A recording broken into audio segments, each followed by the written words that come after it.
2, 1, Mark, you are live. Good evening and welcome to the Social Newsroom. My name is Mark Messiah. After a month hiatus, we're back. And we're back with an issue that should interest you because it's about the economy. And we are titling this particular episode as Tightrope Economics, looking at the choices, the taxes, and whether it is all fair for you as a Kenyan. And if you are, of course, operating within the Kenyan economy. And I have a full panel here that is going to help us to navigate this topic, an issue that has various dynamics to it and layers, and I appreciate their presence, and I'll just introduce you to them in a moment. But first, this week has started off as a very dark one for those newsrooms and journalists who have had the opportunity of working with veteran broadcast journalist Rita Tinina. Yesterday, that is Sunday, we got the news in the afternoon that Rita Tinina is dead. And of course, as we digest this particular news and still are in disbelief, we are remembering the person that we worked with, that we called colleague, that we called friend. I met her 16 years ago when I joined NTV, and much as she was a quiet person, if you were to meet her and encounter her, you would definitely be able to appreciate her unmistakable grace. Now, she was a veteran and had every right not to bother or accept any bother from a newbie like me, but that wasn't her outlook. She really helped people out where they needed help, and she went on about her work and her way. And her shy demeanor, you would mistake it for being shy, but she had quite the sense of humor. And I really liked the moments where, her light moments, where she would refer to colleagues or even myself as Kirafa. And she would do that in her light moments as she got her job done, as she reported, as she anchored, as she edited. She was an all-rounder. And recently she was working at NTV, and that is where she was lending her expertise now as an editor. But we know her a lot as an ardent reporter, an ardent storyteller.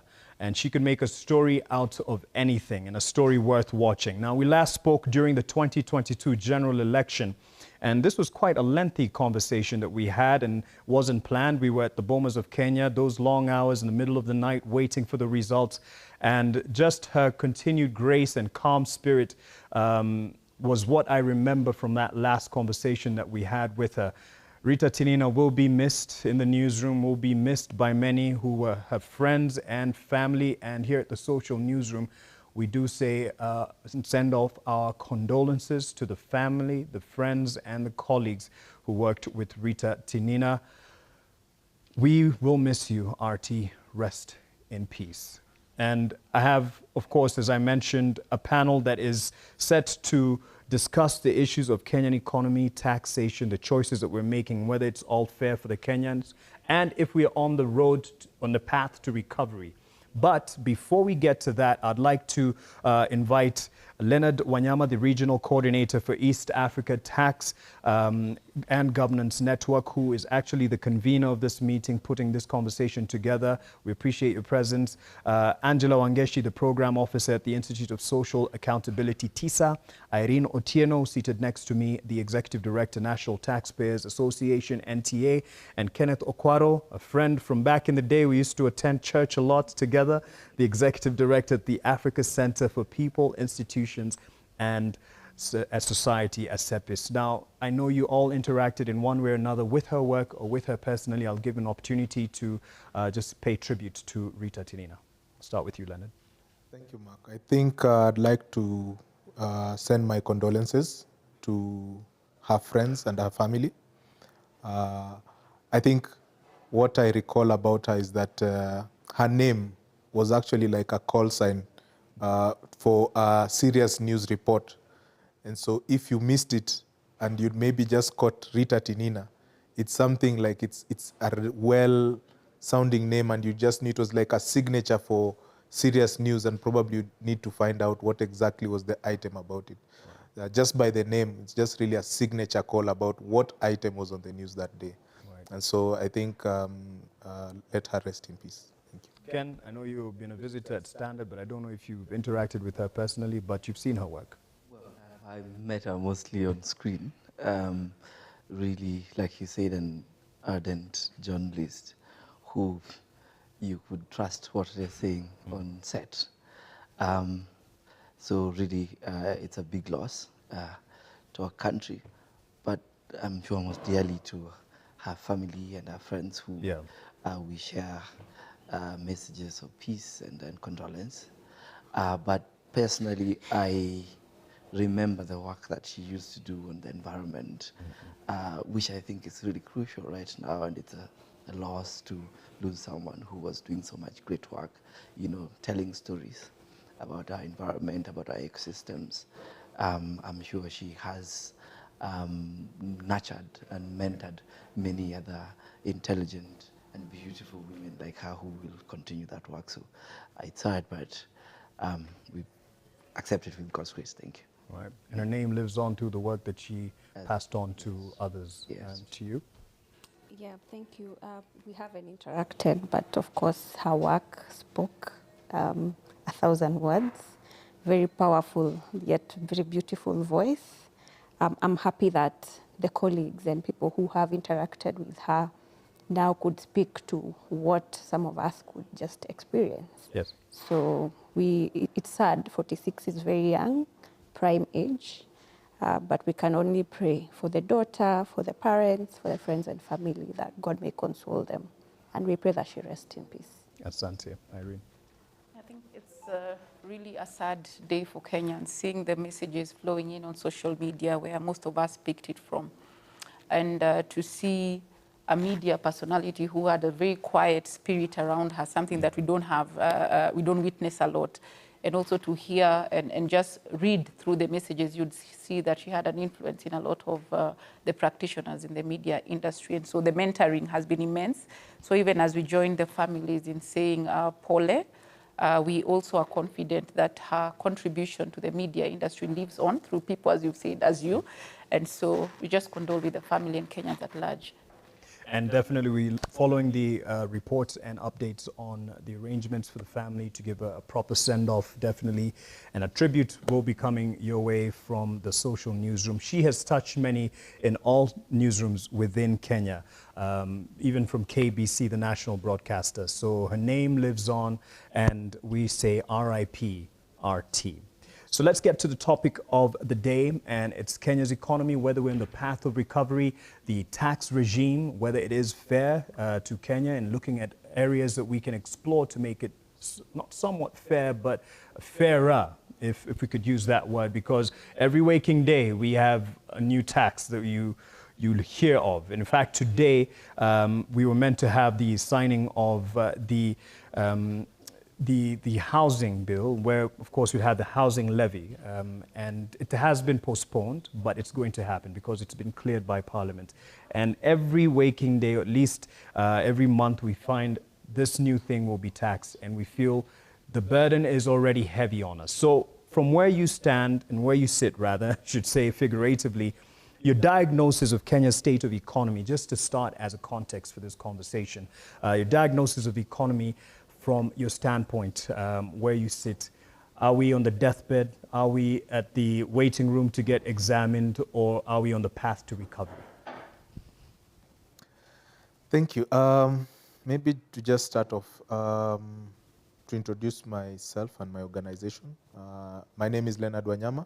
I work with the East African Tax and Governance Network, which is an organization that brings together like-minded people. Yep. Or working towards championing tax justice for sustainable development, and our mandate is in East Africa, specific in terms of the East African community.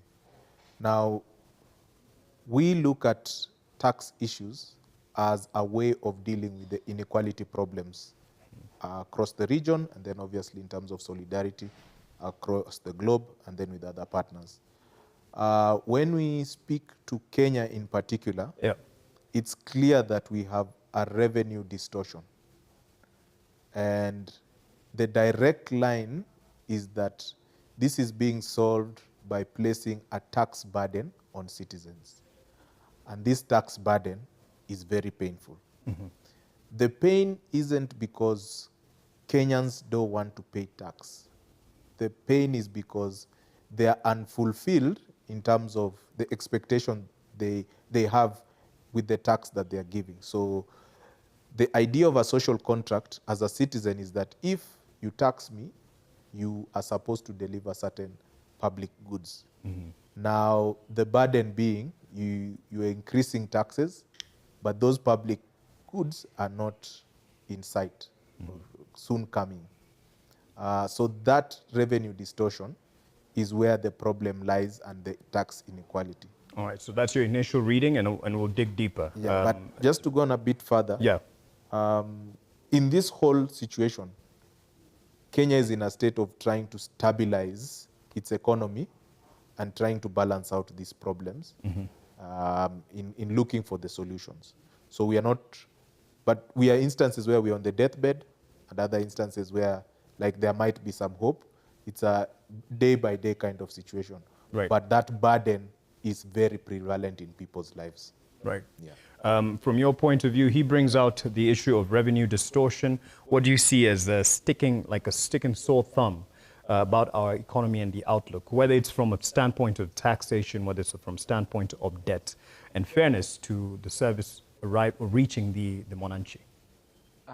See, Mark, people elect governments. We have governments. Yeah. Bringing it back to the issue of the social contract.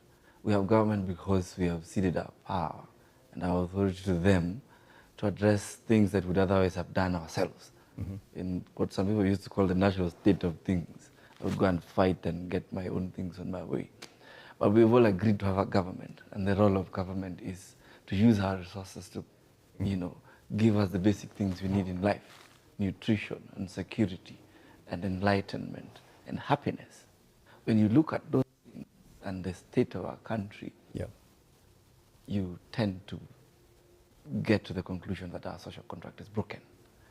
And it's broken because the economy is not doing those things to the extent to which they are meant to be done, whilst ordinary Kenyans, me and you and many others, feel that they have empowered government with the instruments, with the resources, with the authority to get these things done.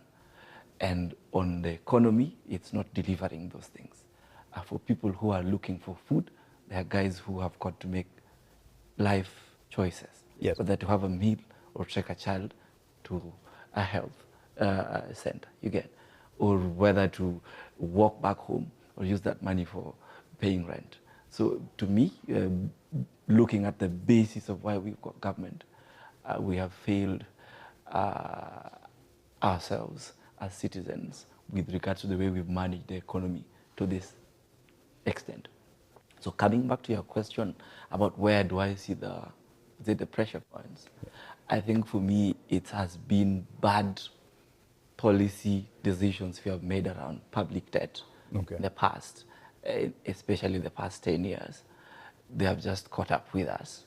And as Leonard is saying, the current government is trying to stabilize. They are doing what they can, but in the pockets and in the dinner tables or wherever, people are not feeling the strength of government and the strength of economy in terms of what it's supposed to deliver for themselves, for their ordinary lives. Right. Yes. So at least we're on the same page in terms of the state is not good in terms of our state, where we find ourselves, and the government is trying to get to level ground, or at least a better situation. But the narrative has always been, and you can both address this if you may, that we're recovering from the choices of the previous government. So much as we have a contract with this government, they are at least saying that they're struggling, or they're where they are, and they're making the policy decisions that they're making right now based on the decisions that were made with the previous regime. From your standpoint, is that a narrative you can buy and say, yes, you have to recover from where you left? Partly you have to recover because, of course, what is done today affects the future. Yes. But again, we are in a situation where we have malaria, but we are treating a flu. So we lack transparency, we lack accountability. Yes. There's no oversight, there's no public participation. So I think those are the things that brought us to where we are, but we are still doing the same things. So how are we recovering if you're still doing them even worse?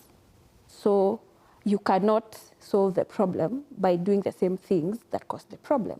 And I think we are just not doing the same things. We are going ahead and doing worse than what brought us to where we are. So I don't think if we continue like this, we'll still have more problems. It will be worse than what they left. And it's unfair for the future generations. Would you say, as what at least her observation of we have malaria but we're treating a flu from the National Taxpayers Association, that we are treating it with more taxation to try and plug a deficit on one end, and it is something that should be obvious because at least the populace that's being taxed is a particular percentage, it's not the majority. So that's part of where we're getting it wrong. Would you say that from your standpoint in the association? Yes, from what my colleague Angela has mentioned, I agree with her partly. And from our end as an institution that focuses on looking at accountability around the taxes. So as National Taxpayers Association, a lot of our work is looking at Auditor General's report, oversight report, and seeing how is tax being used. So you find that the first concern, and that's why for me I would say the economy is not doing well, is we are not addressing the underlying issues. So you tax, but you're not reducing what is increasing the expenditure. So we are not addressing the expenditure part. So if government is to increase tax but not address expenditure, the tax will never be enough. So first, how do we rationalize our expenditure? I think that would improve trust between the taxpayer and its government, and that is not being done. If you also look at inequalities, so the government, yes, is speaking about expanding the tax base, and as you've rightfully said, few people are being taxed. That we are not arguing about. But at the point of redistribution, where is government taking a lot of the tax that it is collecting? You'll find that a significant portion of it goes to civil servants in terms of allowances, and what they're saying is the wage bill. Yes. But that wage bill needs to be distinguished as a component of allowances and basic pay. But I think the other indication really of an economy that is not working is that government is avoiding its role. So you find that it is taxing the people of Kenya, but it is moving towards privatization of essential services. You look at the social insurance health fund, where government is saying it will, there'll be a panel to bring in a lot of private sector. So they are not telling us what is happening to our public health care. The roads that we use, we now have to pay to use roads. So as we increase tax, but then government is ceding the role that it should provide. So for me, those three key indicators are things that should worry any taxpayer and citizen of Kenya, that we are not on the right path. Okay, so we have revenue distortion. You've mentioned the pressure point of debt. You've mentioned the mistreatment or prescription for the situation that we find ourselves. And you've also talked about the issue of the tax base that we need to be able to approach, but we're going with the privatization of some of these institutions that are, meant to be serving the public, but now they are, being privatized. And whether this is the right move, we can decide as we continue with the conversation. But there's something, and I'll go on to the issue of the pressure point of debt. And this particular issue here, Okiya Omtata, the people's advocate, Kenneth, I'm sure we all know about his activity in the public space in the interest of the Mwananchi, and we can also respond to this. He says, in terms of debt, which you pointed out as a pressure point, we have overpaid our debt. He puts it to the tune of 1 trillion shillings. As you point out, debt as being an issue, is it being misused in your view? Right, so there are a couple of things in there. And I don't think it's only Omtata who's made this argument. I think it's Jimmy Wanjigi who's also been trying to make an argument about odious debt. Yes. Essentially, debt that was taken on our behalf, but they did not use the proper procedures. And his argument is that we should not even honor the debt that's not taken using the right procedures. But that aside, I think our biggest problem is the utilization of debt. From my first intervention was, we are here essentially because of a debt problem, in my view, because what is pinching most of us is that in every budget, a huge proportion of it is going to debt repayment. Yes. I think some people, some of our colleagues did analysis that towards the end of around 72% of government revenues. So out of 100 shillings, if 70 shillings is going out to repaying debt, you have a very limited amount of money that then you can utilize on anything, on running government, on providing essential services like what we're talking about within the health sector, education sector, and the rest. The problem is that we have a very sort of opaque mechanism through which debt is acquired, through which debt is accounted for in our country. There was a point in time when somebody asked, I think the second Eurobond, that there was a lot of noise about.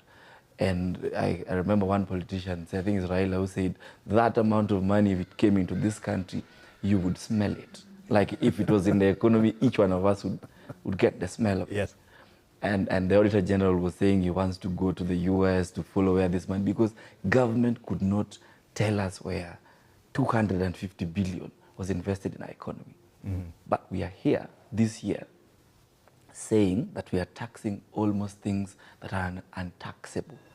And we are reducing services to Kenyans because we are trying to pay that debt. You see the problem? I think there's another Eurobond we have taken this year. The point of it is to repay debt that we took a decade ago. We are repaying that debt at a higher interest rate. We're paying more than what we picked up, and we did not utilize it in our economy. Like children who were born 10 years ago are not better off because of the 250 billion we took. And now they are worse off. They cannot get basic services because we are squeezing ourselves to get more tax revenue. So we cannot provide them with basic things like food and education and health. Yes. So that's my problem with it. Revenue distortion, as you've pointed out, but perhaps there is, as we're finding out in the conversation, debt distortion in the terms of... Sometimes we have this conversation as though tax is there, debt is there, budgets are over there. Yes. It's the same thing. You have a budget, and there's something we call a budget deficit. Yes. Meaning we collected 100 shillings in terms of tax revenue, but we have a budget that is saying 300 shillings. 200 shillings have got to be gotten from somewhere. Most of it, debt. So those two things are the same things. It's just that it's tax that is pushed to 10 years, like it is caught up with us. Yeah. Right. So because you're very keen on tax, especially within the region and of course Kenya, if not tax as a way of plugging that deficit to be able to get to some level ground, if not tax, what other sources could the government be facing or pointing their main policy to, if not tax? So I'd put it this way. Tax is one of the means of getting resources. Yes. Obviously, depending on the kind of resources you have, the budgets you're having and everything, tax is one, because you'll have grants in there.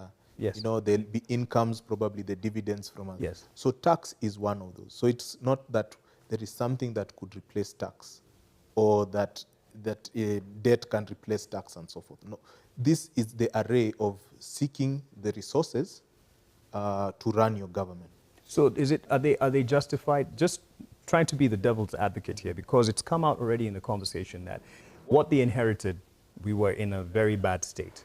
And it's not about agreeing with the government or not, yes, or justifying what they're doing. Yes. But would you mistake them for the burden of taxation that keeps coming up? Now we're hearing of milk and bread, very basic commodities. Yes. Now there'll be the housing levy. Yeah. Would you mistake them for making that focus? Because I would fault them in the manner in which they are going about things. Where we sit and looking at our constitutional rights, yes, and responsibilities, there is a perspective we must take to achieve fairness. When we look at the conversation we're having, a state of fiscal indiscipline comes about because we can't do proper public participation. Yeah. You're not accounting properly. You're not ensuring non-discrimination. When it comes to empowerment, it's not considered. And then ultimately you lose the legitimacy. Case in point, on the legitimacy front, we can say how the conversation is developing in terms of the housing levy. let's say even if it is signed, people don't feel it's a legitimate law. Priority because of how the whole thing has just played out. So it's like an additional burden, not even just in terms of your pocket, but even just the perspective around it. Yes. When you think of empowerment, look at how companies are responding to increased taxes. Because tax is not just simply about extracting the money. You can set a tax that is empowering, but you can see a good chunk of response for companies and businesses is either to shut down or to move into spaces where they're better off. But still, there's a conversation around it. When you talk of non-discrimination, how are the resources being spread out across the country, across groups and sectors? There is no clear discussion that comes to a kind of fulfilling end in that regard. Right. When it comes to accountability, there are stories you can count without number about the grievance around corruption. Then go to public participation. I think you've mentioned Omtata. Essentially, his fight is about that participation. Because if you take these 5 principles of human rights within tax justice, you should reduce that fiscal indiscipline, you should gain the legitimacy, you should bring up companies. Essentially, that tax becomes facilitative. It kind of brings out the sense of duty on citizens in supporting and gluing the nation together. Okay. But now the fault comes because now all these principles are being undermined, whether it is for political considerations or economic or whatnot. The undermining of these principles brings the grievance. And so I can bet you that even 1 year down the line, that grievance will play out, whether it's a court case or it's another challenge, because people just feel this thing is not right. It's not right for me. It's not right for the next generation. All that grievance just reduces the legitimacy of taxation, and it's now a constant battle because you're not feeling that this tax or this public finance system is working for me. If I would just add on a little bit, what you begin to see is if you take it as a cycle, as my colleague said, it's a cycle. Yes. Now, collections are punitive. Allocations, we are not reaching the targets. Expenditure is not being linked to the taxes. And so there's just that distortion throughout. Yes. Today it will become Peter and Paul, borrowing from Peter and paying Paul and so forth. But then there's a gap that you're not filling, and it results in so many injustices within a polity. So we agreed, yes, they're all interconnected, they're linked. Taxes and debt and how to manage it to get to a good playing field. But there's something else that's coming out, and that is accountability, public finance management. And in fact, this is a story that was out today on the People Daily, and you responded, at least your office responded to this. Propose amendments to the Anti-Corruption and Economic Crimes Bill 2023 suggest failure to follow procurement guidelines and engaging public funds in unplanned projects to be mere misdemeanors, where basically they're saying to punish these these acts will not be equal to like criminal treatment. It'll be more administrative. And that's what is being proposed in the amendment. But you're against this. You're opposed to this as TISA. Tell us why, as we try to approach the public funds management. I think it's because we have a lot of violations going on. We have a constitution that we do not adhere to. Yeah. We have regulations that we are always, working against. For instance, we had a debt ceiling, which we breached. We moved to a debt anchor. It's supposed to be 55%. When you look at the data, we are way above that by far. We are saying, for example, debt, if we borrow, is supposed to be attached to a project. But who follows all those things? So it is important that people need to pay for these violations. And it is important that the oversight role, for example, of Parliament. Recently, we saw them go in, and what they are working is covering themselves. They want to increase their salaries, for instance. sincerely speaking, we are having a problem where we are taxing without representation. So, and that's why the citizen, for example, is aggrieved, because if you have to tax me, and you're just increasing your expenditure day in, day out. For example, borrowing is not supposed to be for recurrent expenditure. For instance, it's supposed to be for development. But now what are we seeing? One, recurrent expenditure is going up, and then we are borrowing to support that kind of expenditure. So what we are saying is, it is wrong for these violations to go unpunished, because at the end of the day, it is the citizen. Government doesn't have its own money. It is taxpayers' money. So when we look at even, I think you also talked about utilization of debt. Debt is supposed to be used for 3 reasons: budget support, development, and emergencies. But then what have we seen? Everything else has just turned against what is supposed to be done. Yes. So basically what we are saying is, we have a problem with violations, left, right, and center. So even for a simple thing like just looking at, this is parliament, this is what we are supposed to do, they are not doing it. And that's why the citizen has to feel day in, day out that they are not represented and they are not felt. We looked at the finance bill last year, public participation. We went all out. Whatever we went against is what was adopted. Then you ask yourself, why are you even coming, asking us to, for public participation? Just tick a box. Then in budgeting, we do public participation. Yes, they passed the budget. We are talking about the deficits. But then look at what happened, supplementary budgets. These are budgets are not even, they don't even go through public participation. And what happens? We do not have even regulations for thresholds. The timing. So a financial year is coming to an end, then you're passing a supplementary budget 2 months to the end of a financial year. So what are we doing? So who is holding these people accountable? Right. So we feel so helpless as citizens, and we are the taxpayers. And the Constitution tells us that the power belongs to the people. But really, what is happening here? So I think those are the things we are just trying to see, how do we address and who do we hold accountable for these violations?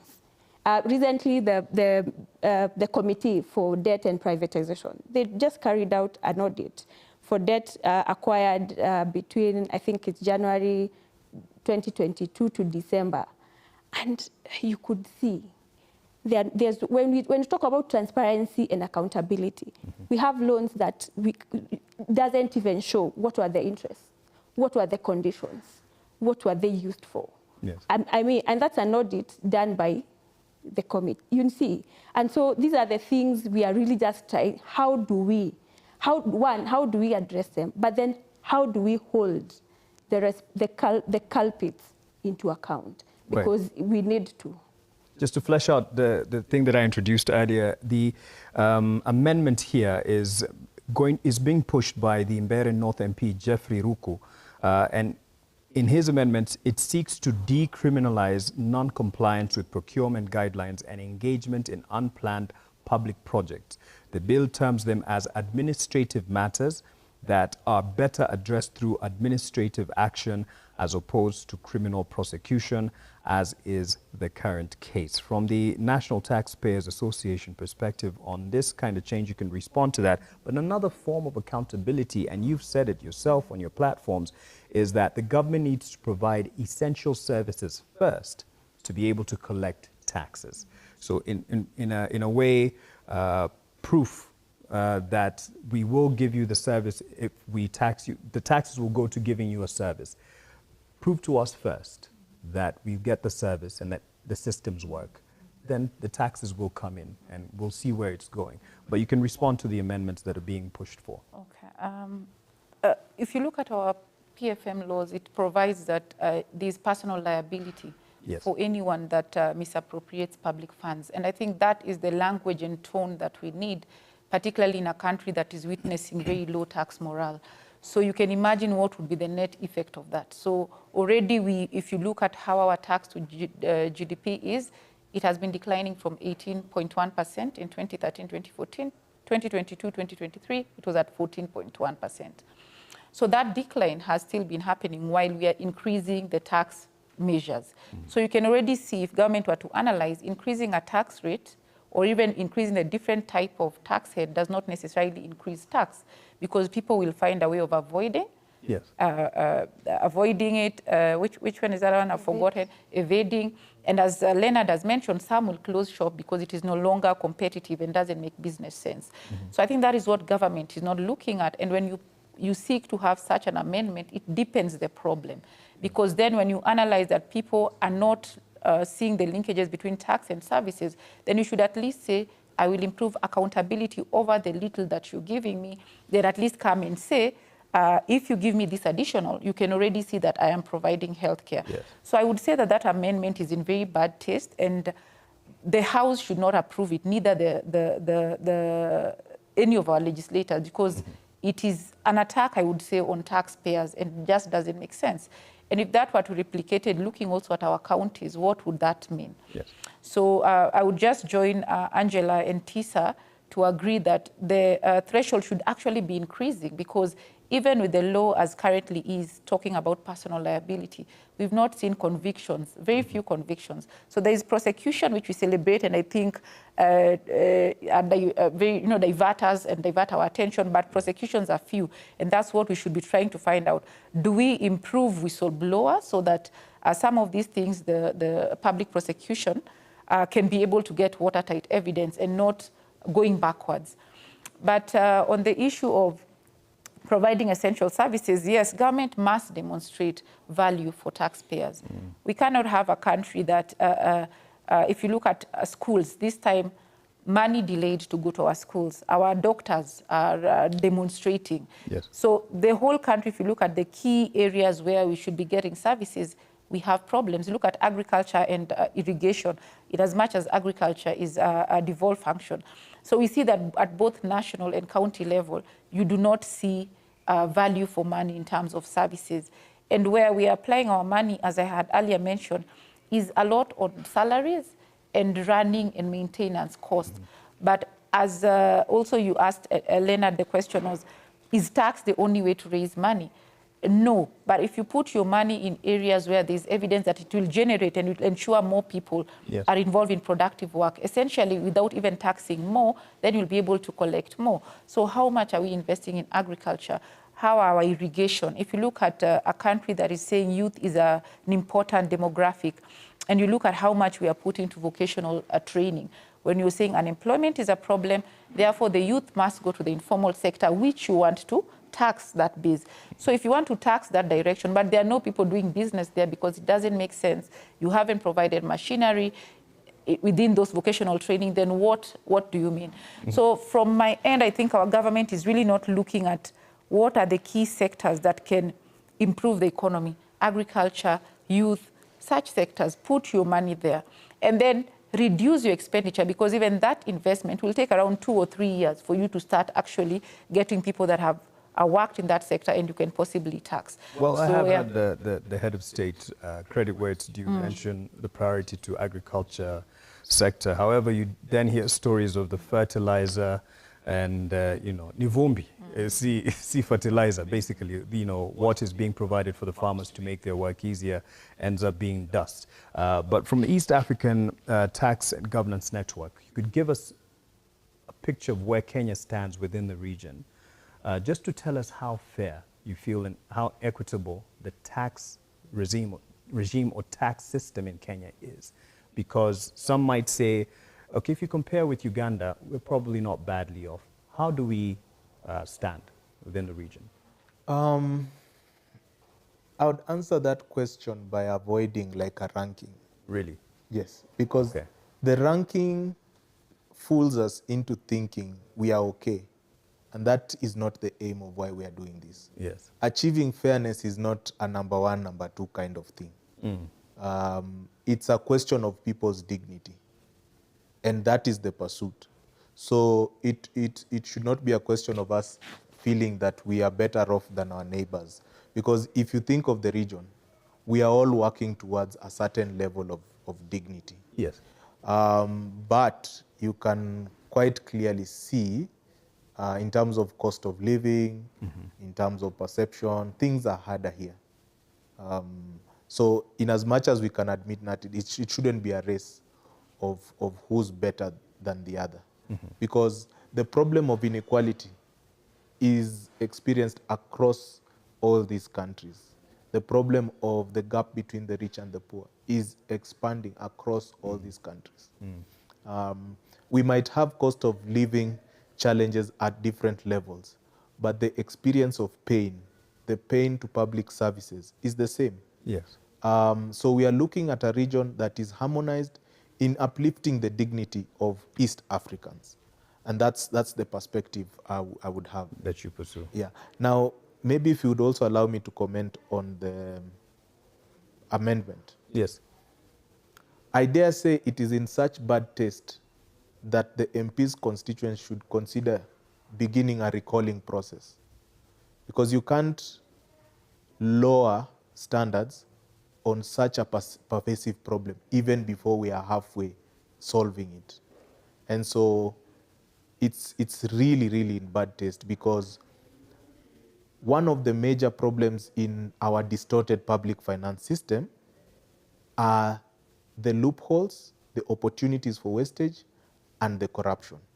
Now, the loopholes are one of the channels where a lot of finances leave public coffers. Essentially, he's creating a stepping stone to legal loss of money. Because what is the recourse for the loss of money if you address it administratively? In our psyche and understanding this is just like you're fired. Yes. But what happens in terms of recouping the funds? After recouping the funds, they still have to go back to address the hole that they have created in the event of malfeasance. That is not clear in that amendment. Right. Right? And that will bring, there'll be a time lag there, right? Like schools are not open. There's a loss there on students that is not gained back. Patients have died if such circumstance. What is the recompense for the people who have lost patients? And Yes. like it's a really bad taste law that Right. I think the MP should begin feeling punitively from the public Yes. about raising a law that is really detrimental to our public finance system, because it will kind of permeate. There'll be new laws, because it will set a precedent that will bring in some strange laws. We don't want a country that we don't call magical Kenya and it becomes mystical Kenya. That is the realm in which it's pushing us. Yes. And Ken. Mark, there's something that permeates our system, and it's continuing to become a bigger problem with accountability. And it's, you see, the other day, I think there was a meeting of the guys who are running up in the party and the coalition in Naivasha. And I heard that some people were instructed, when you go back to Parliament, the budget policy statement, I think somebody was talking about it here, the thing that comes before the finance bill that we made so much noise about, essentially the budget, that they should not add a comma or an I or cross a T to it. Yes. It has to pass the way it is. When you have a political system that is captured to that extent, such kind of laws will pass. Yes. Because there's somewhere a puppeteer or a whisperer who is telling them what to do, even on things that nobody can dare think about.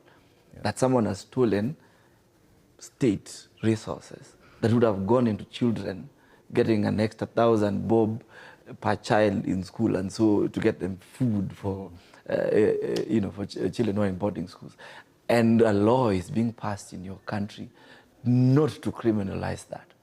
Then what do we do after that? If the people who you have elected, who are supposed to be at the highest level, who can take it to government, cannot do it. So I think we are getting to the point where the public have got to be empowered more than we feel we are already. Right. Well, what can the public do if the representatives, such as the Mbere North MP, are going to make changes to protect themselves, or people in public office? What is the Mwananchi who has voted you to go represent him to do? I think we're underestimating our power. This constitution, we keep saying it's a nice constitution, it's the biggest, the best in the world. It came out of what? People fought for it. People died. There are people who don't have limbs because at that point they had been pushed to the hardest corner. Yeah. These things we are suffering about right now, about cost of living, about basic things. And they just decided it's too much. People in civil society, some were members of parliament who decided we are not going to toe the line. Mm-hmm. And so I don't think we are powerless. We've got power, but it's a bigger problem than the way we look at it. Yeah. That amendment is not the only thing. I think earlier on in this administration, I think they relaxed the money laundering laws. Again, if somebody is bringing in money that has been, there's something we call in this country called budgeted corruption, that somebody is drawing a budget that they have decided that someone is going to benefit from it, or they're going to play around with the books. When you catch them, they are making a law that decriminalizes it. The money that they get from those illicit things, which they have to bring back to the formal system, they have relaxed the law, so it's so easy to bring back proceeds of corruption and all these things. Yeah. So what I'm saying is we are increasingly having a bigger problem with accountability, and lawmakers are not helping us if we are not lighting a fire under their seats or whatever it is they sit on, yeah. So that they realize that the power is not with them. I was with some parliamentarians 2 weeks ago talking about the budget policy statement, and they're saying we all know, many of us speak in the T area in parliament buildings, how cost of living and all those things. Then when we go in there, we see our colleagues say the exact opposite. And when they come back, they tell you, you are trying to make a very good point, but they voted against the point you're trying to make. So there has got to be some level of accountability we are putting on members of parliament to get them to do the right thing. And I'll invite us to talk about the empowerment and what avenues we can look at for the empowerment of the people. If we feel that it is, the leaders, the legislators have failed. But there's something else that plays to the perception. You've mentioned perception in this. And much as we're not in competition, there's something that happens to the psyche as we fight this, accountability and what have you. When you see ministers, governors, who have actually assumed these offices, are people who have been named in corrupt dealings. And it almost seems as if they are being awarded by getting these appointments. It's a political settlement of sorts. How does an already downtrodden populace, Mwananchi, rise from this, not being well represented by the member of parliament, to see any form of way out if the people who have been paraded, some even taken a frog march to EACC, now governor, now cabinet secretary, from TISA's perspective, and you can speak to that too as well. I think one, we say we have a problem, of course, starting from our citizens. Because when you look at how we elect our leaders, we start from elections. And they can see, even we're not even going to appointments. Look at the elective positions. These people who have had scandals, they're known for the bad things. I don't know what happens when it gets to the ballot. And this same citizen who has been complaining about what corruption is doing to the economy and to their cost of living, and the same people who elect them to the office. So I think, one, that could be a very good starting point. But then sometimes they also present very good manifestos and they present themselves as very responsible citizens when that time comes. And so we elect them, but then they don't keep to their promise. And I think it is good for us to practice that. Life doesn't stop after elections. So if we elect and then they change, then we need to do something about it. Because I think my Leonard here kept mentioning the social contract. So what are we doing about that leader who promised A and is not even delivering that? What do we do about it? So how, and I think it should start even at the county levels, because those are very basic administrative levels where citizens even know. They know their governor, they know their leaders from down there. So how do we hold them to account? Because I think the citizen need to have that in mind, that this person is here to represent my interests. And if they don't, there's something I can do about it. But you see, we have a problem where everyone is just living for their own. So I go to work and my salary, I'm good. You go do your kibarua, get your 500 shillings, you didn't sleep hungry, you're good. So we need to come together as citizens. And I think this is what we've been trying to do, especially with the Okoa Uchumi campaign, where we have come together as stakeholders, civil society organizations, and stakeholders from, we have the students, we have the media associations, yes. We have stakeholders from the private sector. We should come together and do something about it. Let's question our leaders. Mm-hmm. When we are called for public participation, for instance, even at the county levels, I liked what happened last time in Nairobi. They went for public participation and the procedures were not followed. They decided, we are not going to sit here and you're not going to tell us what to do. We know what the procedure is.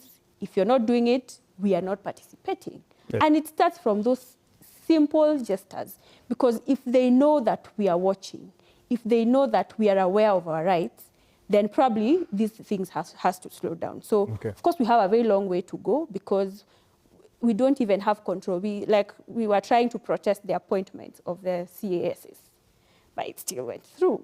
But what I'm saying is, it's a journey, but we have to start. If we just keep, being afraid and here feeling we are just here pity-patting and saying, now what can we do? We cannot move. Yes. But we need to come together as citizens. There's power in numbers. There's power in working together. So we need to seek those avenues of coming together and doing something collectively as citizens. Okay. And I think this way we are going to make things. They might not move at the pace that we want, but they will definitely move. All right. As you respond to that, just talk to us from the Taxpayers Association, what you think can be done to distribute the tax burden to different income groups within the country.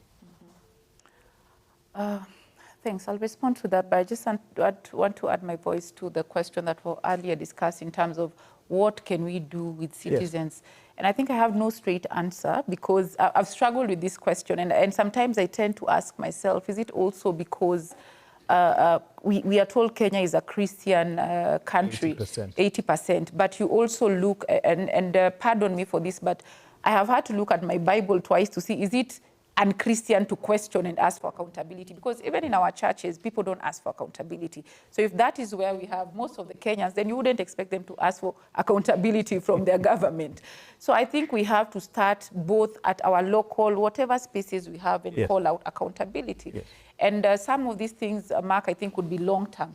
Yes. So how do we start inculcating the need for accountability within even the younger generation? I've seen EACC coming up with integrity clubs to just start teaching the younger generation that you must and you can ask for these rights, because when you're not in school as a child, it means that some public funds is not there. So I know if the children start appreciating to the fact that we go to hospital and there's such a long wait time because there are no doctors, yet the government is not providing, they'll start thinking. So long term, I have no answer for the short term, but long term, I think we need to start talking with the younger generation to bring in a culture of accountability, and hopefully even the leaders that would come from that type of generation would be much better.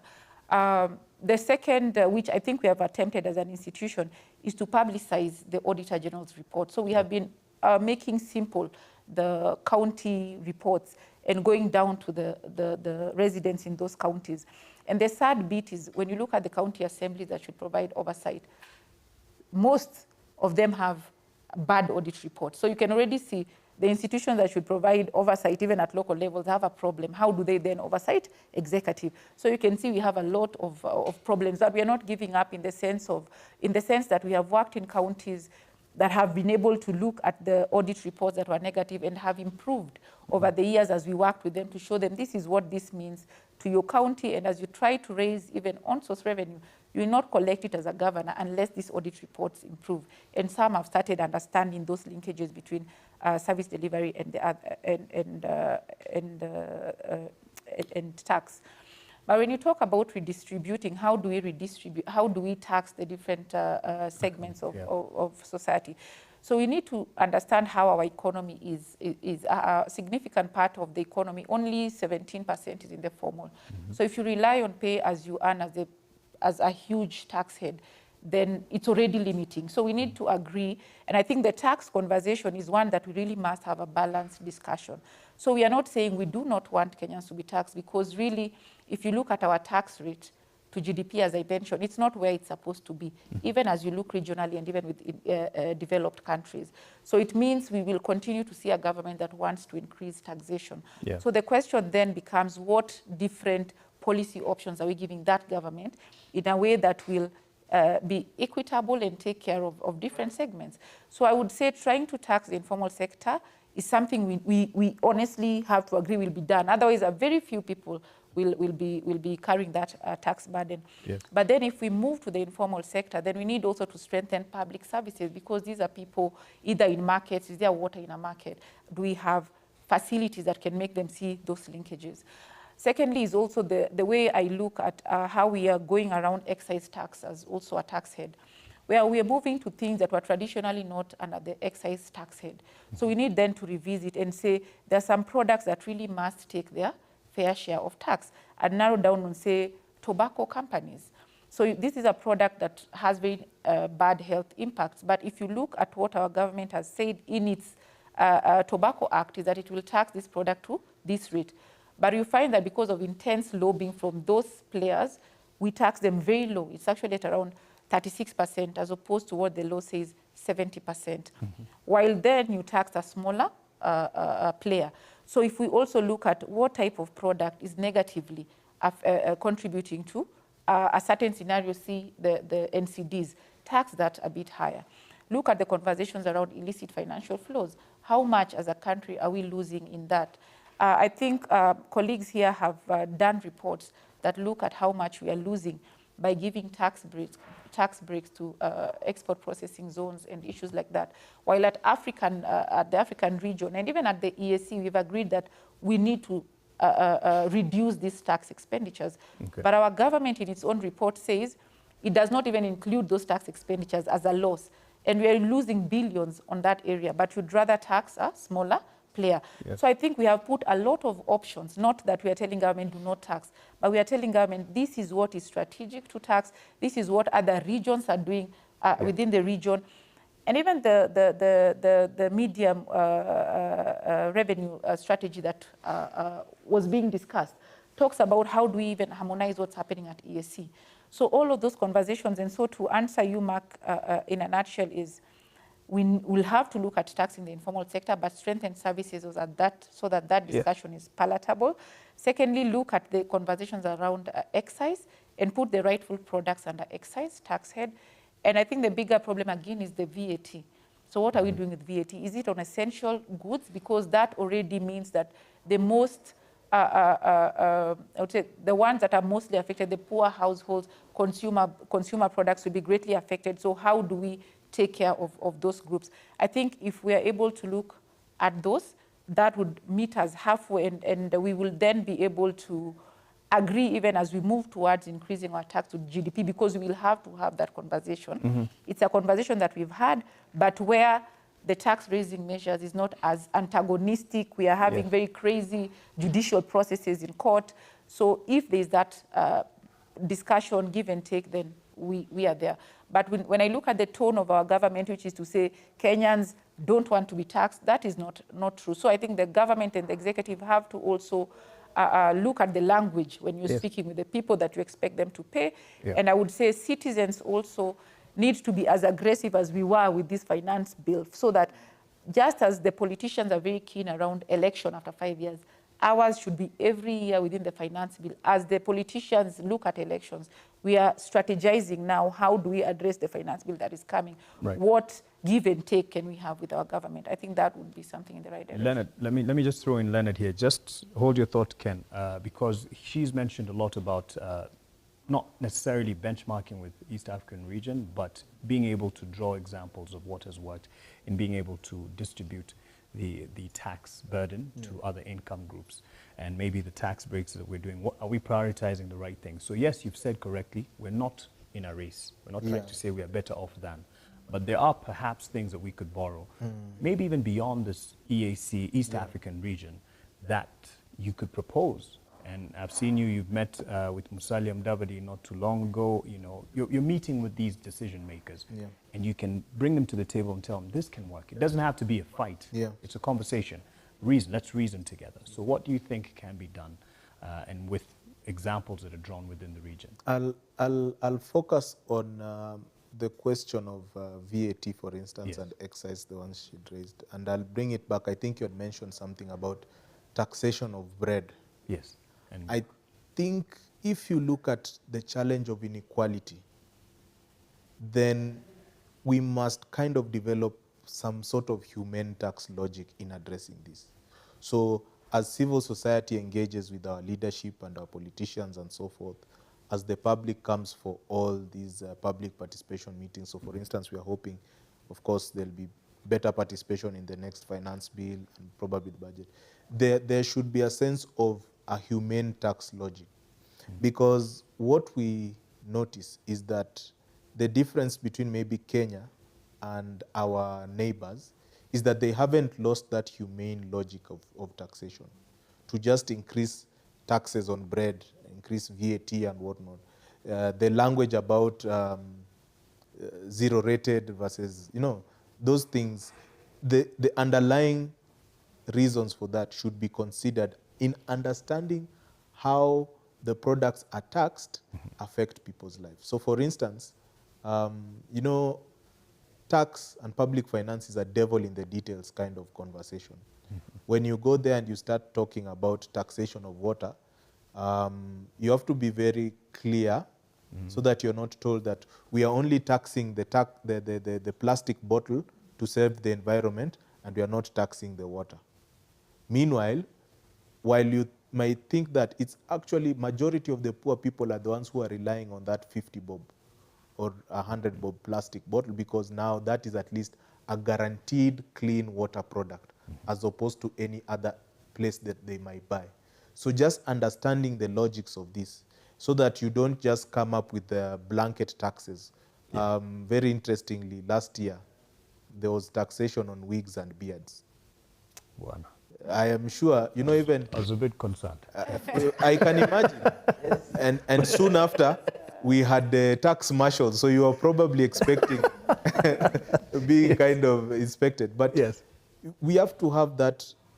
Let me say that let the leadership listen to the impact in people's lives. These concerns are not just being raised for their own sake. There is an experience to this, and the leadership really need to take it into account. right. When you look at, I can take another example, I think there was a year, 2019, 2018, thereabouts, when government realized that mobile money tax is a thing. And they did this whole blanket tax because in their mind, the football gamblers were a source for them to get a big chunk of money. Forgetting that they were undermining their own programs, Pesa kwa Wazee, in that if you tax Pesa kwa Wazee, similar to somebody who's gambling, it's not the same. So you're actually undermining a government product that is supposed to be helping them. So I think there should be that openness in terms of what the tax should do. Yeah. So those are the kind of things. So that humanity, Yes. You want to tax bread, you want to tax water, you want to tax unga, you know. I think the fight over unga was quite clear. You can even check, like, just understanding. And, you know, those simple statements about zero rated, what does that mean? You might imagine that zero rated means the tax is lowered, but then it goes up. You know, those kinds of specific definitions really play a huge chunk in terms of what the pain you might feel or the burden that comes to you. Right. But if the legislators are open to listening, so that it's not this question that Ken was raising, that pass a law without a comma, change or what.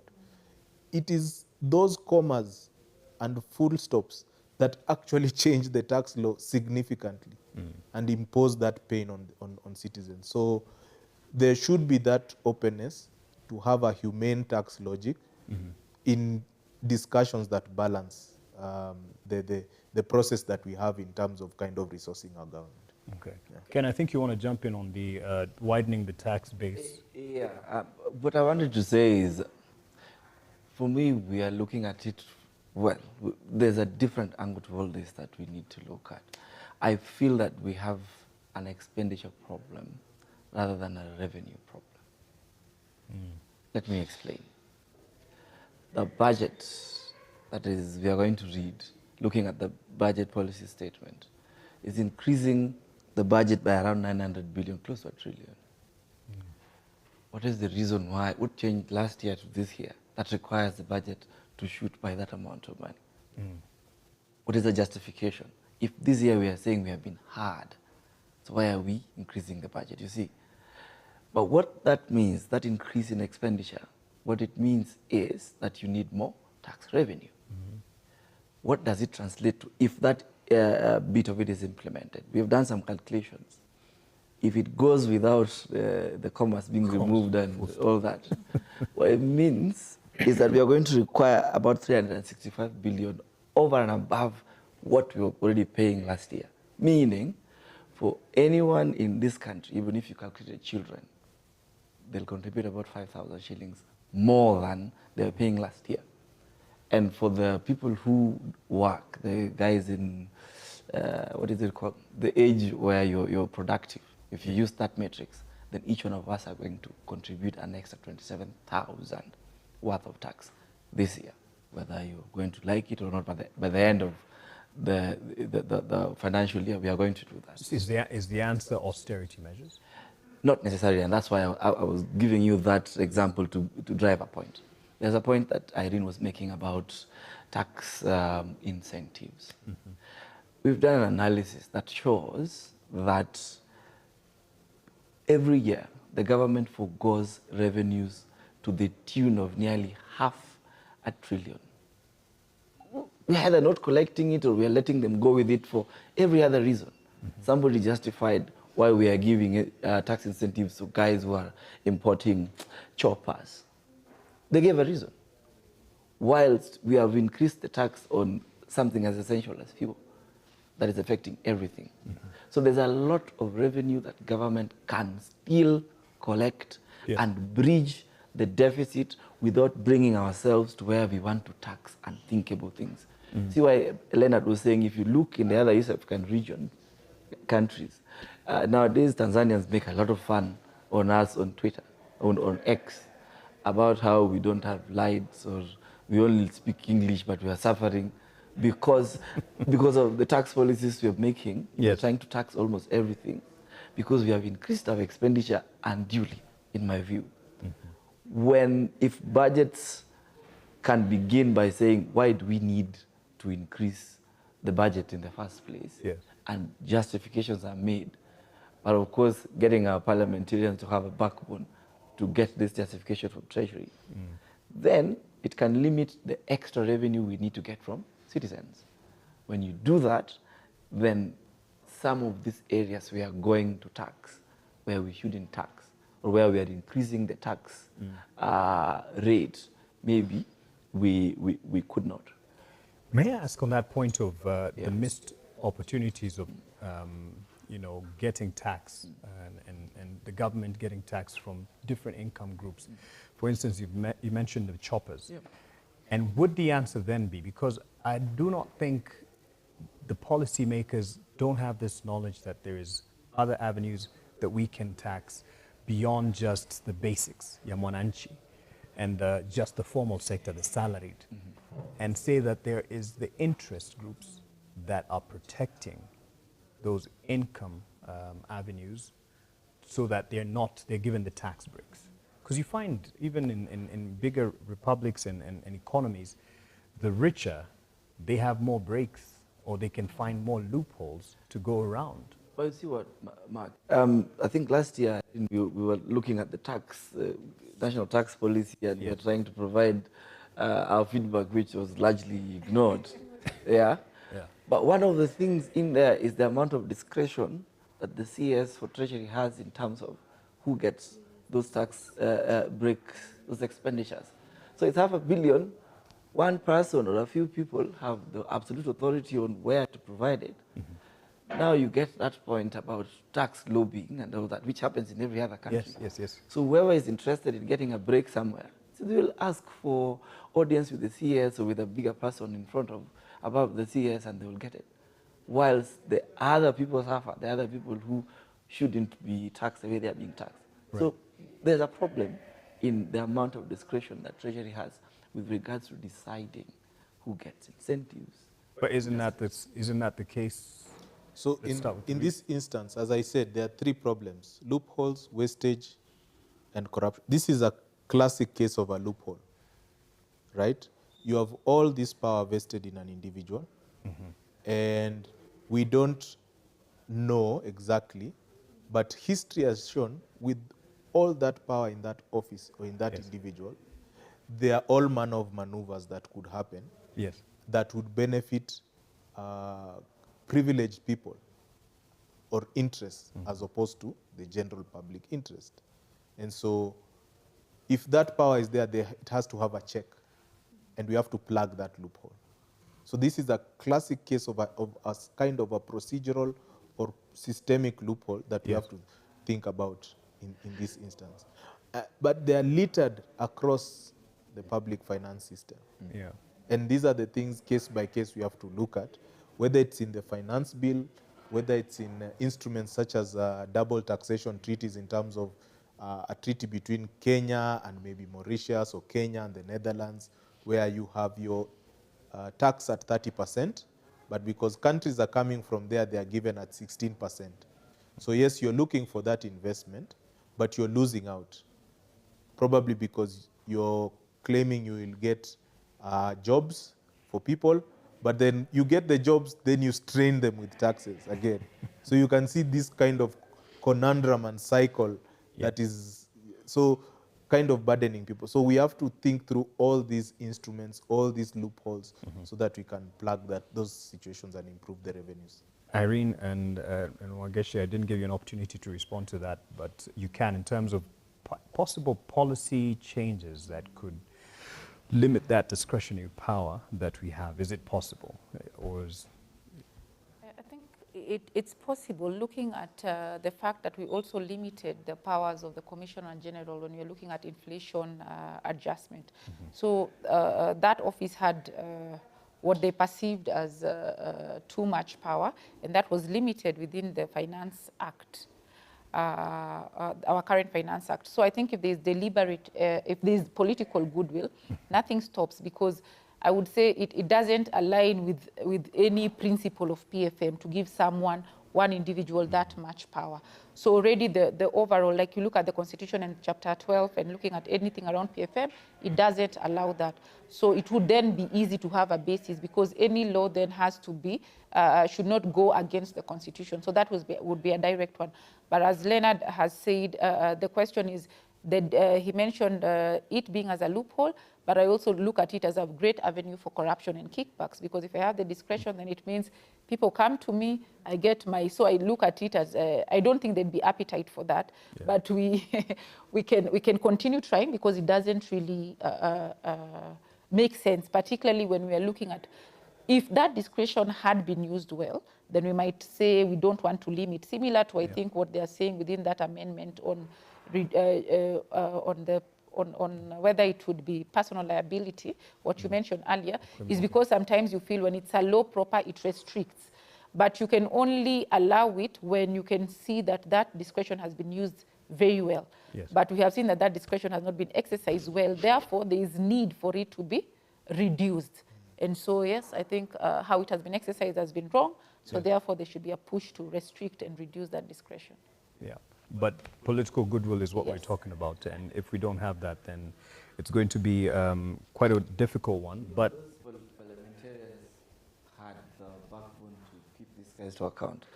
Maybe you wouldn't even need to go through the pains of limiting the power, because I think there was merit in allowing that amount of discretion for the CS.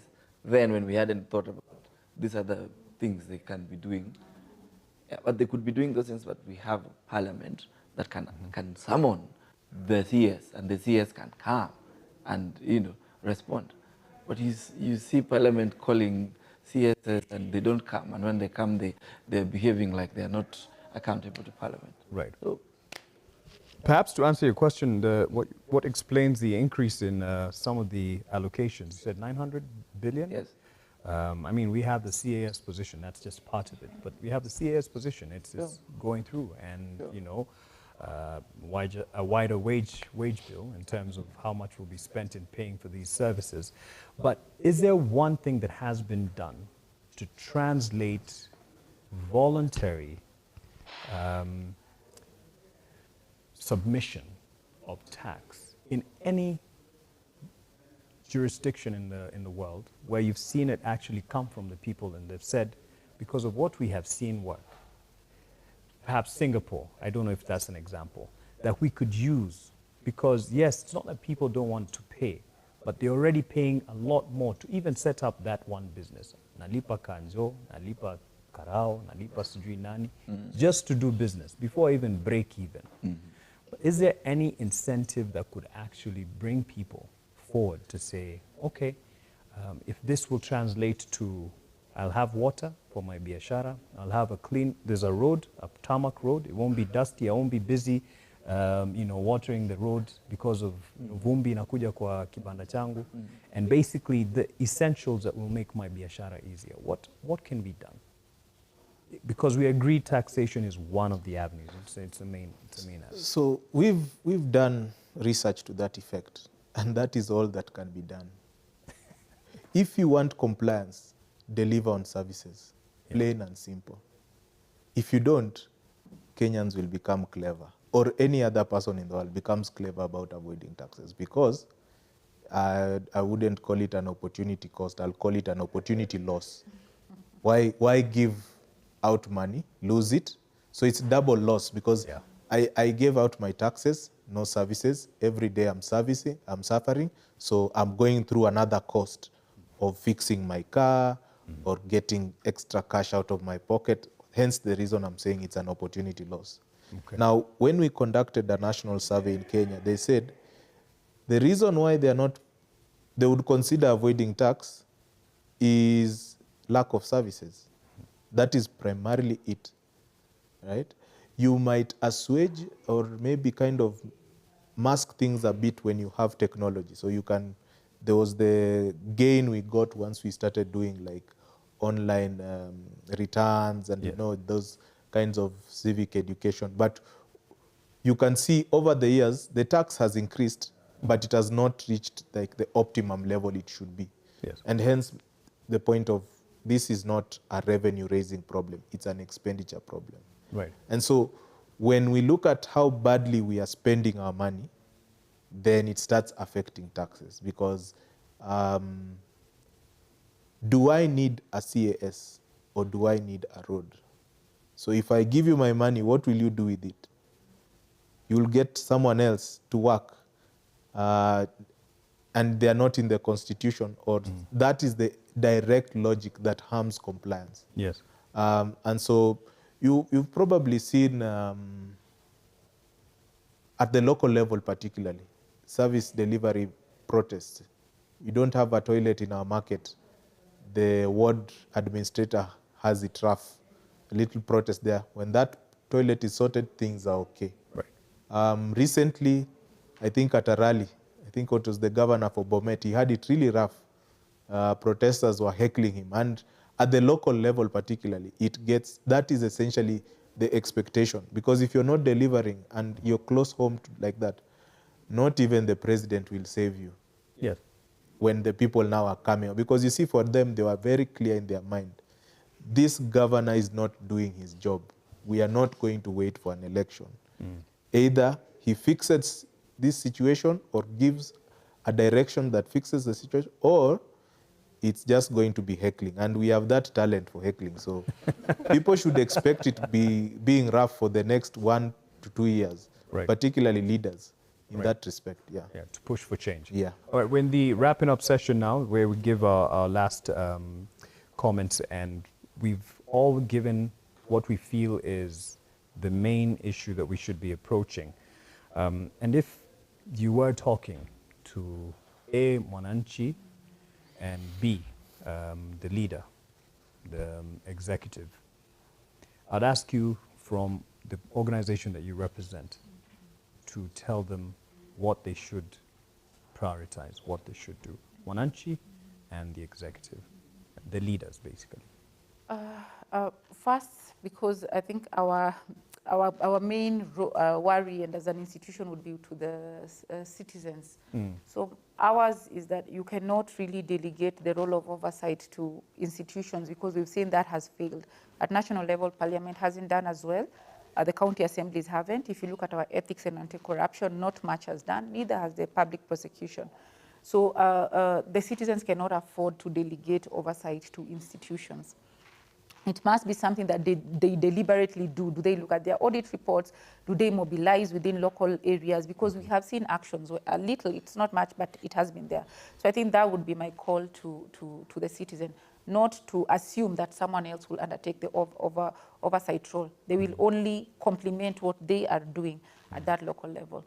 But to the executive, I think would be the message is that whether they like it or not, it is not business as usual. So citizens and businesses have already found ways of not paying that tax.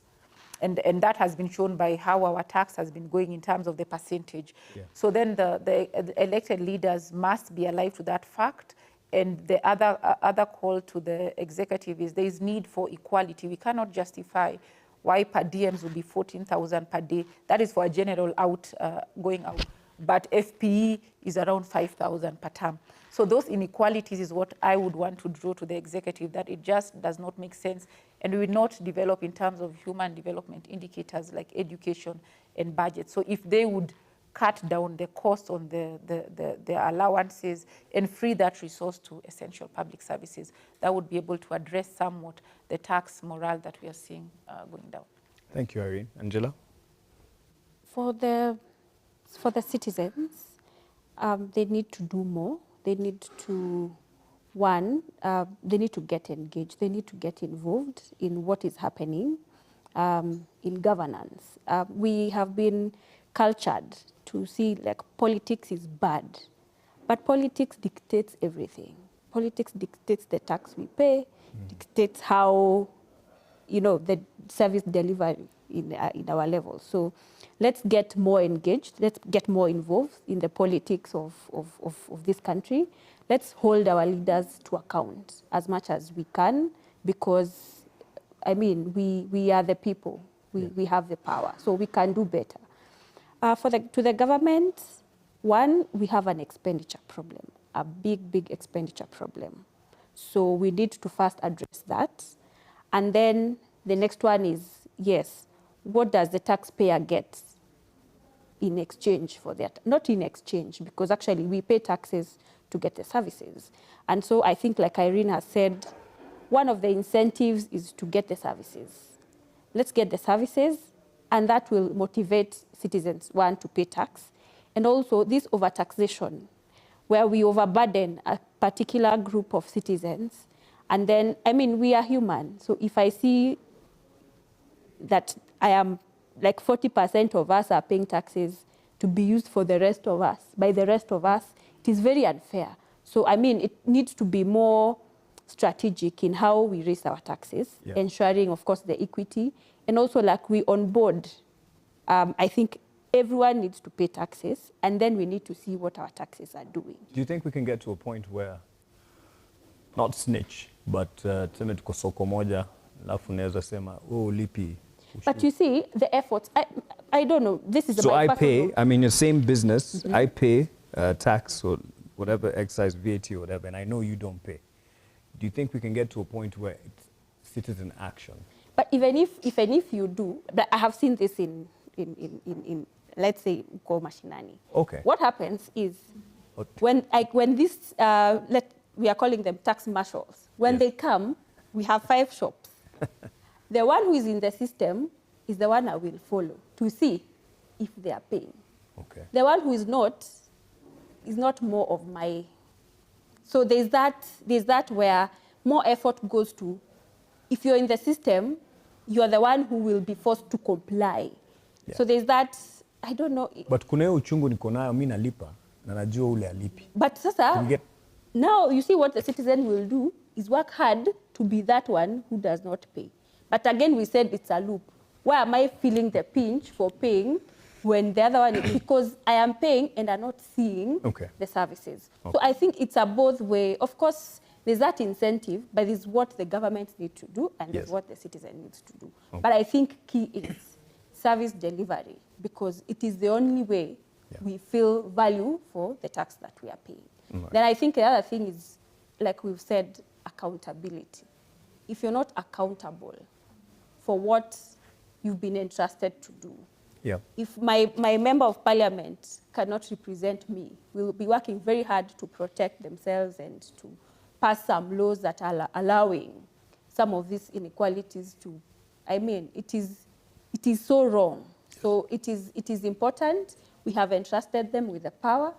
It is just fair that they do what they're supposed to be doing.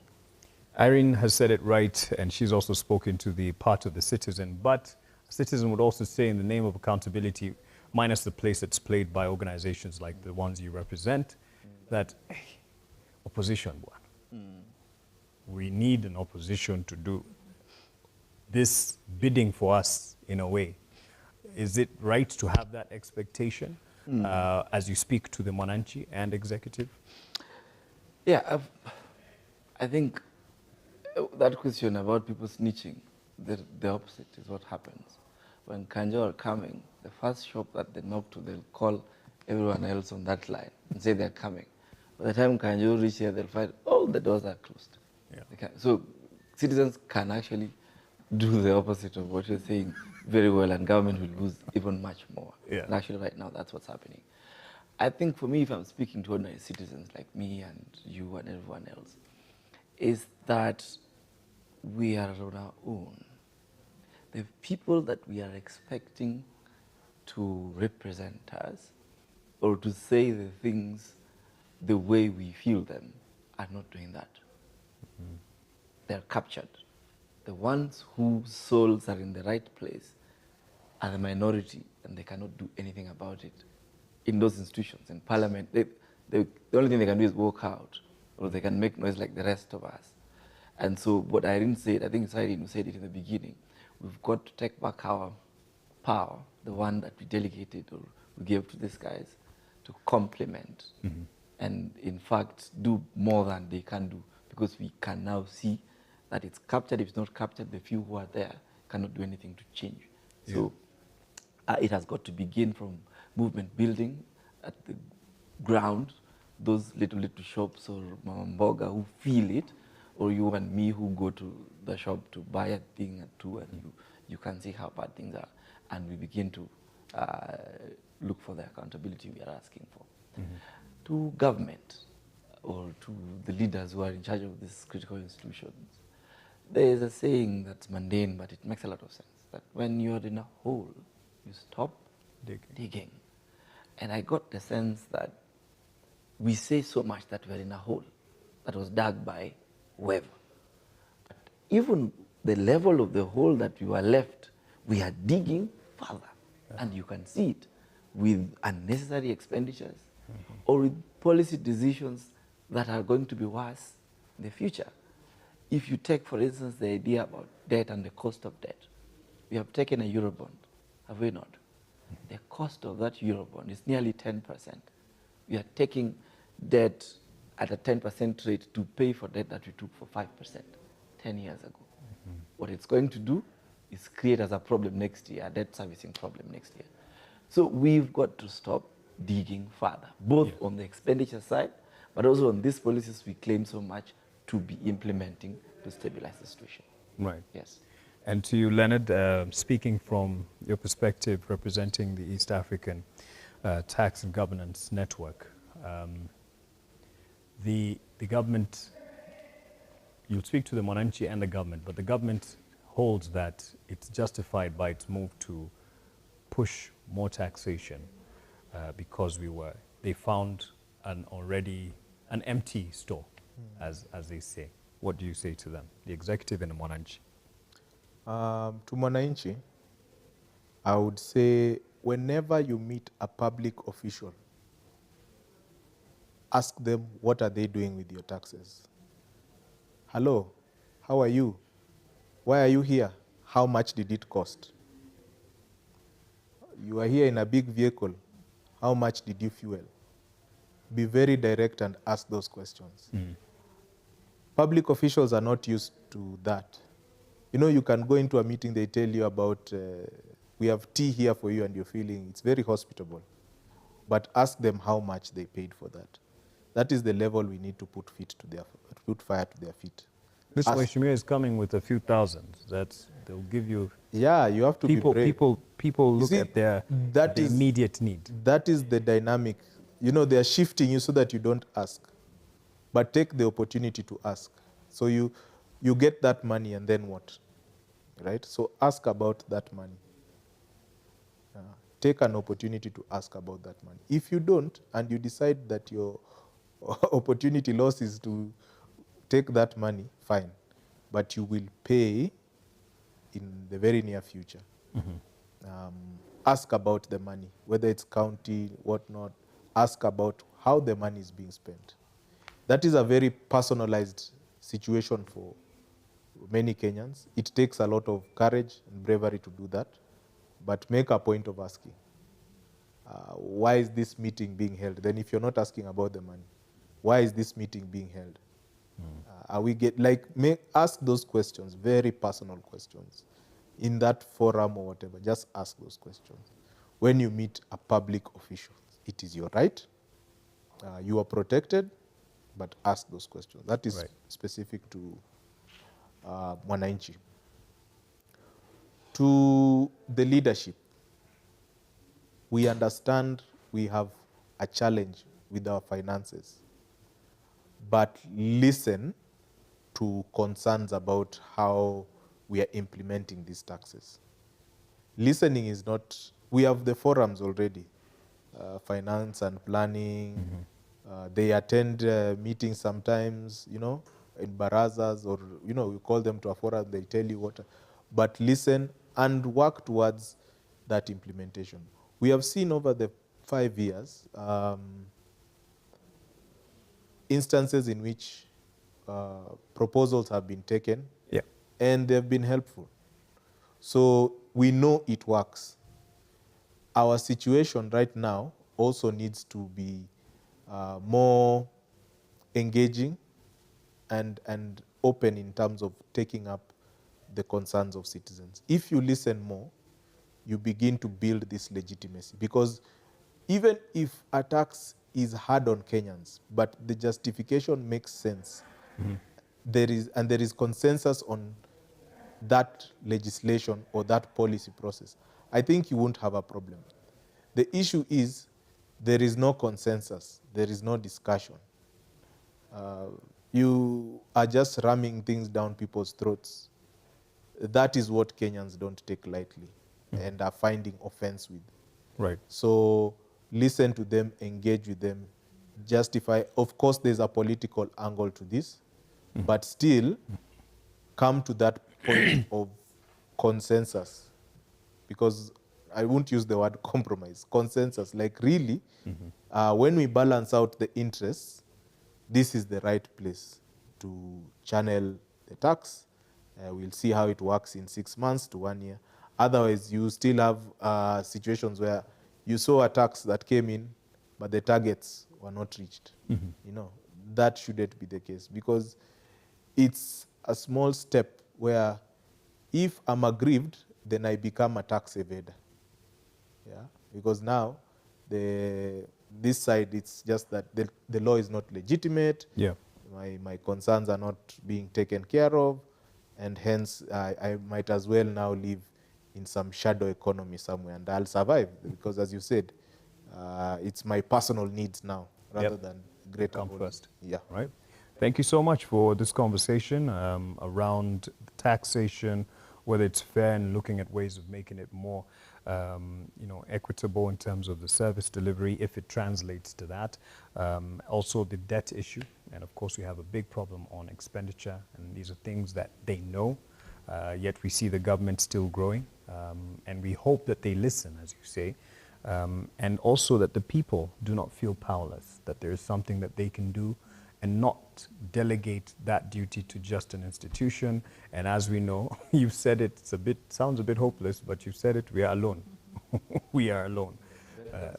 Yes, defend yourselves. And if service is delivered, people will happily comply in paying the taxes because they'll see it's an investment in their own society, in their communities. So it is possible, there's ways out, it's been proven elsewhere, and let's hope that the right people are listening to this. This conversation continues online. We will be editing out tidbits of this, and if you have missed out or joined in halfway through, the whole episode will be uploaded. We thank you those who have joined online, and we'll be able to share more of this as the week continues because it's conversations that will guide the developments that we have moving forward into the week and months ahead. So Mungu mbele na Mungu nasi. Asante sana Leonard, asante sana Angela, asante sana Ken, asante sana Irene for your thoughts and representation of the different organizations that you have been here to stand by with the facts, of course. It's not all hopeless, it's hard, it doesn't look good, but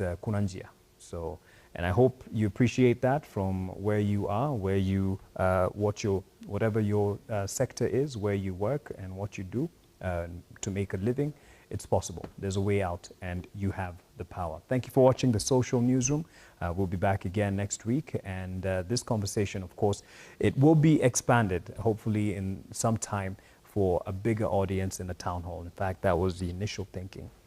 But still, this did not go to waste. Asanteni sana and have yourselves a good evening. Take care.